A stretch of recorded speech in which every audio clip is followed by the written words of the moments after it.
Dear students, आज हम लोग क्लास 10th के केमिस्ट्री विषय के अगले टॉपिक के बारे में अध्ययन करेंगे। इससे पहले हम लोग अम्लों के सामान्य गुण के बारे में अध्ययन कर चुके हैं और अगला जो टॉपिक होगा वो क्षारों के सामान्य गुण होगा। क्या होगा? क्षारों के सामान्य गुण। ठीक है, क्षारों के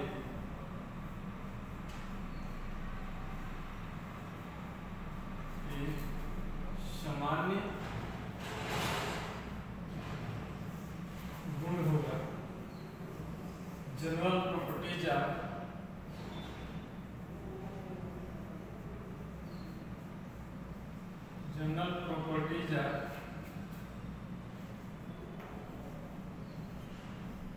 ऑफ बेसिस। ठीक है, क्षारों के सामान्य गुण के बारे में अध्ययन करेंगे। देखेंगे जिस प्रकार अम्ल में हम लोग अम्ल के भौतिक गुण, अम्ल के रासायनिक गुण के बारे में अध्ययन किए थे, ठीक उसी प्रकार क्षारों के भी भौतिक गुण, रासायनिक गुण के बारे में अध्ययन करेंगे। तो पहले हम लोग भौतिक गुण, क्षारों के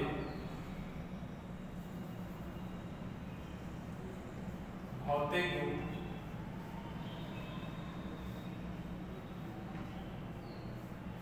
physical properties of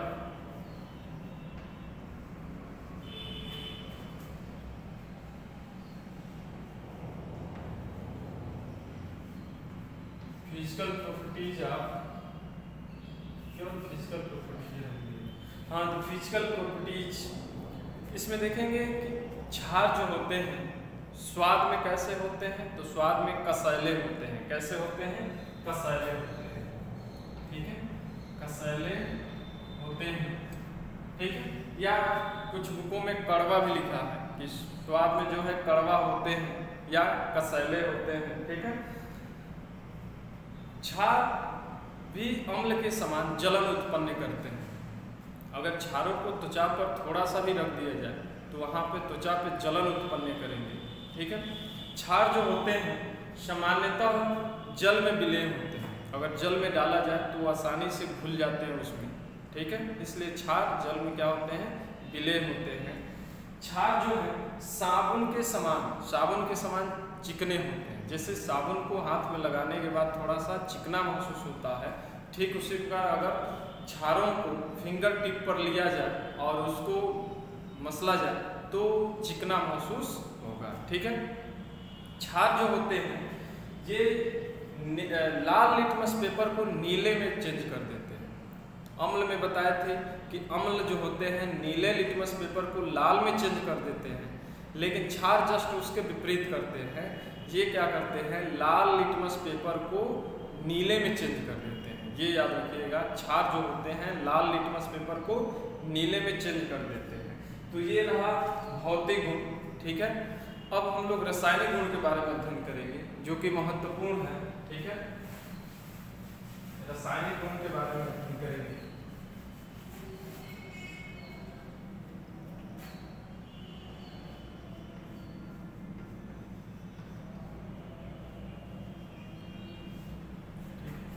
chemical properties है। केमिकल प्रॉपर्टीज में पहला हम लोग जानेंगे कि ऊष्मा का प्रभाव, क्षारों पर ऊष्मा का प्रभाव।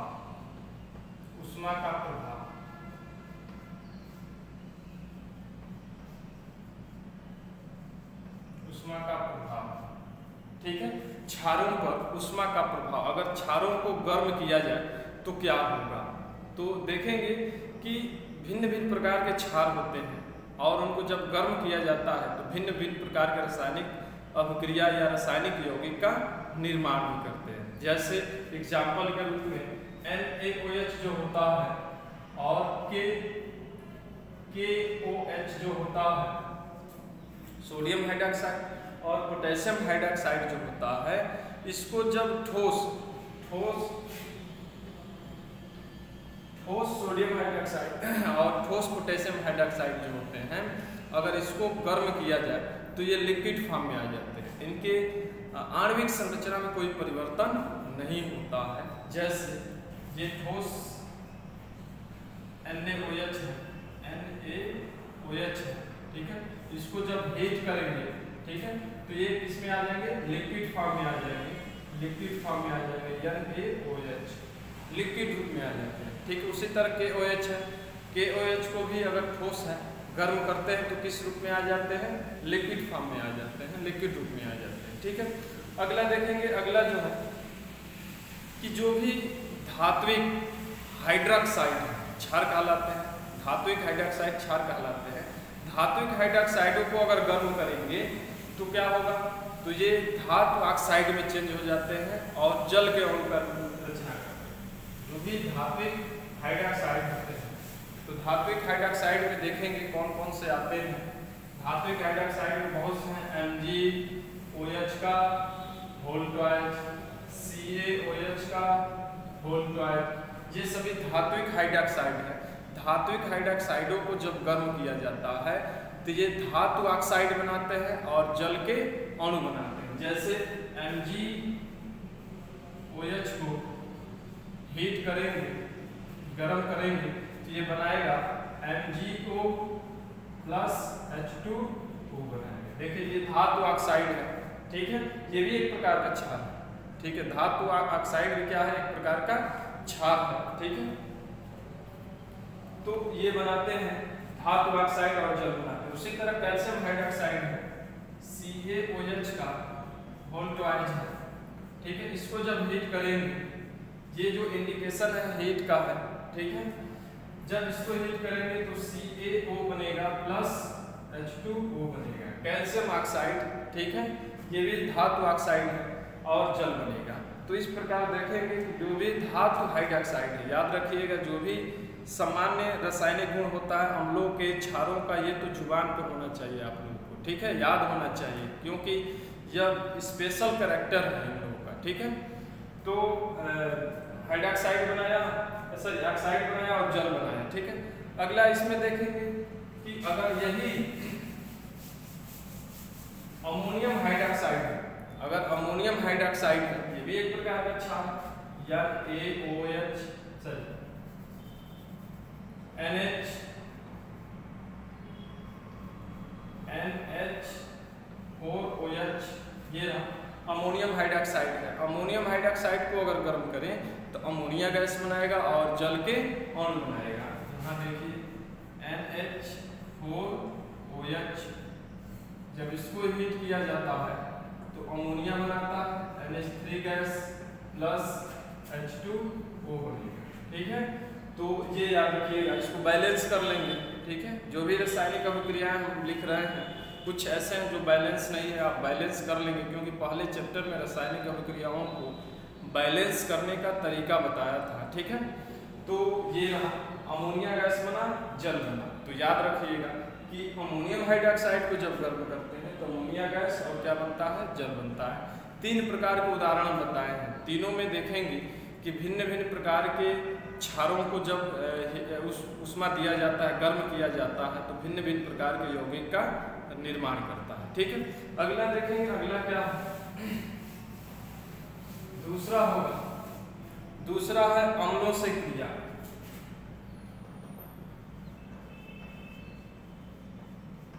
अम्लों से क्रिया, अगर हम क्षारों को लेकर किसी भी अम्ल के साथ अभिक्रिया कराएं तो सिंपल सी बात है, लवण बनेगा और जल का निर्माण होगा। ठीक है, कोई भी क्षार हो किसी भी अम्ल के साथ अभिक्रिया कराते हैं तो लवण और क्या बनता है, जल बनता है। जैसे देखेंगे रिएक्शन NaOH प्लस HCl, ये अम्ल है और ये क्या है, क्षार है, सोडियम हाइड्रोक्साइड, हाइड्रोक्लोरिक एसिड। ठीक है, जब इसको आपस में अभिक्रिया कराया जाता है तो ये बनेगा NaCl प्लस H2O। ठीक है, ये साधारण नमक है, सोडियम क्लोराइड कहते हैं और जल बना। ठीक है, ये एक प्रकार का क्या है, लवण है। ठीक है, तो लवण क्या बनेगा, जल बनता है। ठीक है, उसी प्रकार यहाँ पे हम लोग ले लें KOH प्लस H2SO4। ठीक है, आपस में अभिक्रिया कराएं तो K2SO4 प्लस H2O बनेगा। ठीक है, यहाँ पे भी देखिए पोटेशियम सल्फेट बना और जल बना, ये भी एक प्रकार प्रकार का क्या है, लवण है, और ये क्या है, जल है। तो याद रखिएगा कि अम्ल और क्षारों को जब आपस में अभिक्रिया कराया जाता है तो लवण और जल का निर्माण होता है। ठीक है, अगला है अमोनियम लवणों से क्रिया। अमोनियम लवणों से क्रिया, अमोनियम लवणों से क्रिया तीसरा।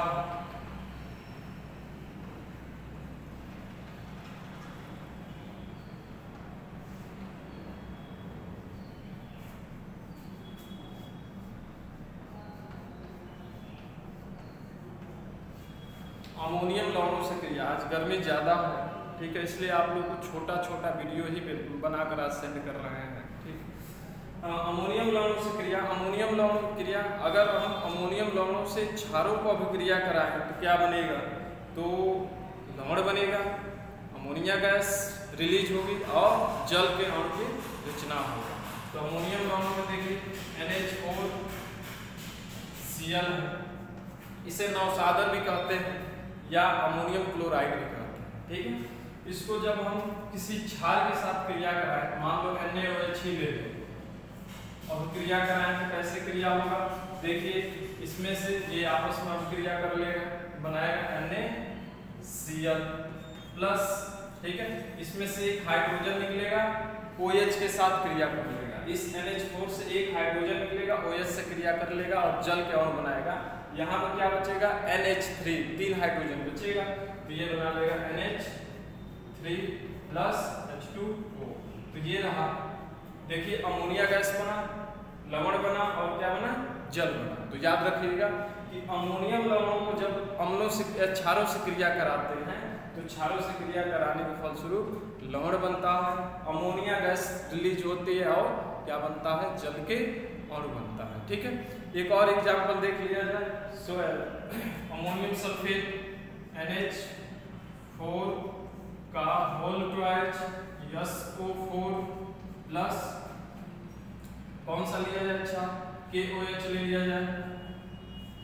ठीक है, देखिए इसको अब क्रिया कराएंगे तो ये आपस में क्रिया कर लेगा, बनाएगा पोटेशियम सल्फेट K2SO4 प्लस इसमें से 2 निकलेगा हाइड्रोजन और OH से क्रिया करेगा तो ये जल के अणु बना लेगा, 2H2O बना लेगा।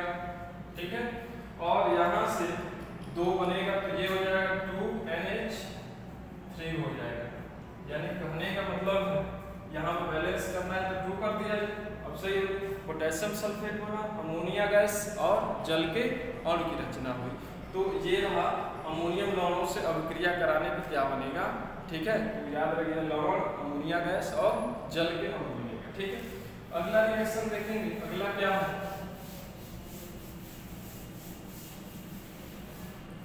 चौथा होगा,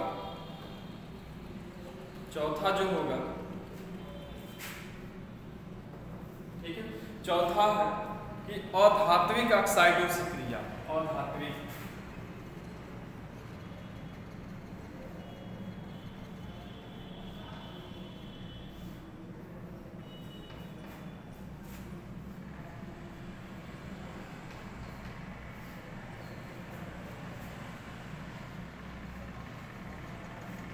अधात्विक ऑक्साइडों से क्रिया कराया जाए, यानी ऐसा ऑक्साइड ले जिसमें अधातु हो।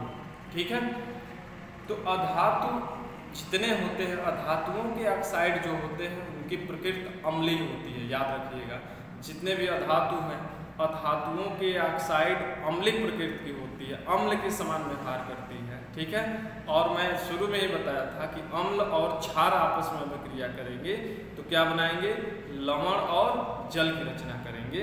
ठीक है, तो जैसे यहाँ पर ले लिया जाए carbon dioxide plus sulphur dioxide, ये देखिए कार्बन डाइऑक्साइड जो होता है अम्लीय नेचर का होता है। ठीक है, इसके साथ अगर हम क्षारों की क्रिया कराएं तो कौन से क्षार, अब क्षार में आप लोगों को बताया था कि धातु ऑक्साइड भी क्षार होते हैं।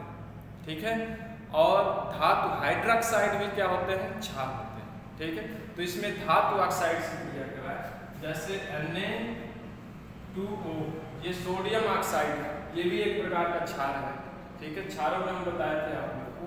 ठीक है, इससे क्रिया कराया तो क्या बनेगा, तो ये बनेगा सोडियम कार्बोनेट बनेगा। क्या बनेगा, सोडियम कार्बोनेट Na2CO3। हाँ, यहाँ पे जल नहीं बनेगा, यहाँ पे जल का रचना नहीं, क्योंकि कहीं भी हाइड्रोजन नहीं है, हाइड्रोजन नहीं है तो जल का रचना नहीं होगा। ठीक है, तो ये सोडियम कार्बोनेट एक प्रकार का क्या है, लवण है। क्या है, लवण है। अगर इसी के साथ Na2O, अगर यही सोडियम ऑक्साइड सल्फर डाइऑक्साइड के साथ क्रिया करता है, ये भी अधातु ऑक्साइड है जिसकी नेचर जो है अम्लीय होती है, और ये तो क्षारीय नेचर का है। अब क्रिया करेगा तो क्या बनेगा, Na2SO3। ये कहते हैं सोडियम सल्फाइड। क्या कहते हैं, सोडियम सल्फाइड। ये दोनों के दोनों लवण है, यानी कहने का मतलब है कि जो भी अधात्विक ऑक्साइड है और धातु ऑक्साइडों के साथ क्रिया किया जाता है तो लवण की रचना होती है। लेकिन जस्ट इसके दूसरा उदाहरण जब देखेंगे तो इसमें कुछ परिवर्तन दिखेगा। अगर इसी अधातु ऑक्साइड को धातु हाइड्रोक्साइड के साथ क्रिया कराया जाए तो क्या बनेगा, जैसे CO2 है और NaOH, इसके साथ क्रिया कराया जाए तो क्या बनेगा, तो देखेंगे कि जब एक ऑक्सीजन यहाँ पे ये ले लेगा तो कार्बोनेट बना लेगा। ठीक है, इसके साथ साथ यहाँ पे सोडियम है तो इसके साथ क्रिया कर लेगा तो सोडियम कार्बोनेट बनाएगा और जल बना लेगा। ठीक है, Na2CO3 प्लस H2O बना लेगा। ये सोडियम कार्बोनेट और जल की रचना हुआ है। उसी तरह यहाँ पे SO2 है और यहाँ पे मान लो KOH ले लिए, क्या बनाएगा, तो ये बनाएगा K2SO3 प्लस H2O। ये बना पोटेशियम सल्फाइड प्लस जल के अणु बना। तो ये रहा अधात्विक ऑक्साइडों से क्रिया है। ठीक है, अगला देखेंगे, अगला जो इनके लक्षण है, अगले लक्षण में पांचवा जो होगा वो क्षारों का जलिक विलयन। क्षारों का जलिक विलयन, तो आप लोग ये बताए हैं कि क्षारों को जब जल में डाला जाता है तो क्षार जो होते हैं वो हाइड्रोक्साइड आयन में वियोजित हो जाते हैं। ठीक है, और जो क्षार अपने जलीय विलयन में जितना ही अधिक मात्रा में हाइड्रोक्सिल आयन देता है वो प्रबल क्षार कहलाता है, और जो क्षार जितना ही कम मात्रा में अपने जलीय विलयन में हाइड्रोक्सिल आयन देता है वो दुर्बल क्षार कहलाता है।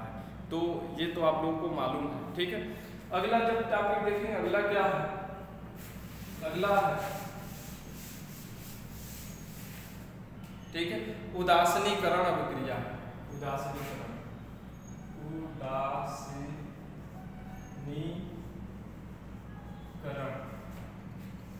न्यूट्रलाइजेशन।